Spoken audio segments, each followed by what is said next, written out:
Welcome to perspective point.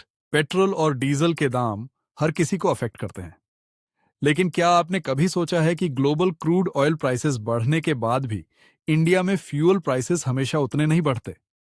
चलिए simple language में समझते हैं। सबसे पहले एक बेसिक बात, इंडिया अपना ज्यादातर क्रूड ऑयल इंपोर्ट करता है। इसका मतलब अगर इंटरनेशनल मार्केट में ऑयल महंगा होता है, जैसे ईरान वॉर के टाइम, तो लॉजिकली इंडिया में भी प्राइसेस बढ़ने चाहिए। लेकिन रीसेंट टाइम में ऐसा पूरी तरह से नहीं हुआ। क्यों? सबसे बड़ा रीजन है government taxes.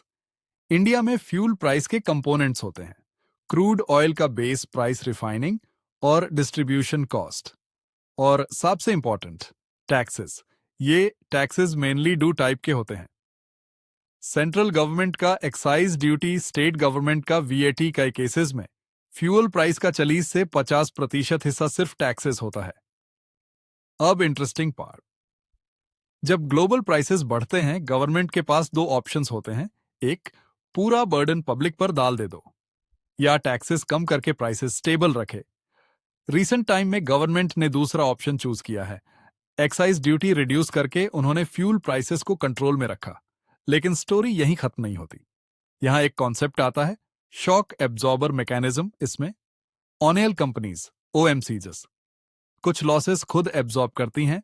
Government temporary tax changes करती है, प्राइसिंग को स्ट्रेटेजिकली मैनेज किया जाता है। इससे सडन प्राइस हाइक रोकने में हेल्प मिलती है।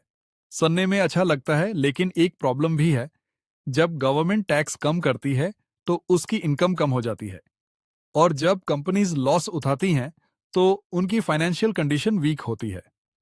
इसका रिजल्ट होता है फिस्कल डेफिसिट बढ़ना, मतलब गवर्नमेंट को ज्यादा पैसे बोरो करने पड़ सकते हैं।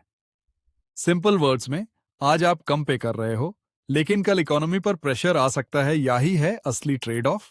तो नेक्स्ट टाइम जब आप देखें कि ग्लोबल ऑयल महंगा है पर इंडिया में फ्यूल स्टेबल है, तो समझ जाइए ये सब टैक्स पॉलिसी और इकोनॉमिक स्ट्रेटेजी का रिजल्ट है। Please like, share and subscribe our channel.